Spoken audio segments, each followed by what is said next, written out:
Tengo el vicio de tu boca que me arrastra y me provoca sin dar tregua a la pasión.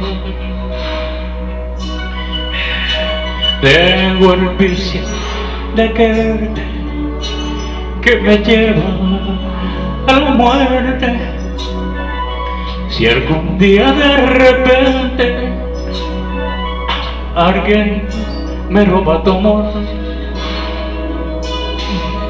tengo el vicio de adorarte como un dios, de idolatrarte con la misma devoción. Pobre de mí,